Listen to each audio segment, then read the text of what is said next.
On February 15, asteroid 2012 DA14 will pass extremely close to Earth, at a distance of about 22,000 miles. That's less than 1/10 of the distance between the Earth and the Moon.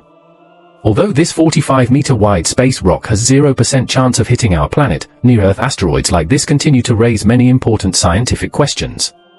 What actually determines the difference between a near-miss and a direct impact? How would future spacecraft safely navigate around an asteroid?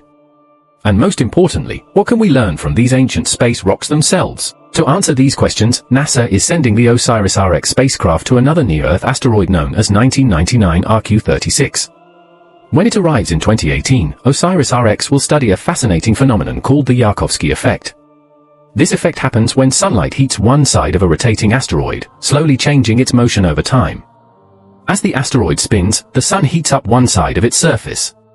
Then, as that side rotates away, it releases the stored heat back into space.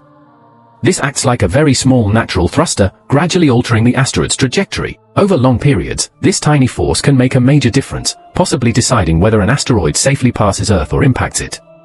OSIRIS-REx will also analyze the gravitational properties of asteroids, giving scientists valuable data for future missions.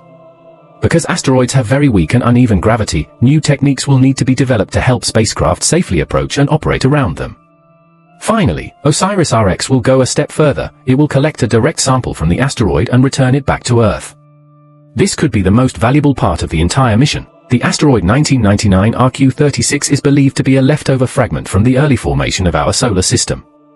By studying its composition, scientists will essentially be looking at a preserved snapshot of space history from 4.5 billion years ago, and possibly discovering clues about how our own world began. So even though asteroid 2012 DA14 will safely pass Earth in February without impact, NASA is not missing the opportunity to study near-Earth objects in detail. And with OSIRIS-REx, we may soon gain some of the most important scientific results ever returned from an asteroid mission.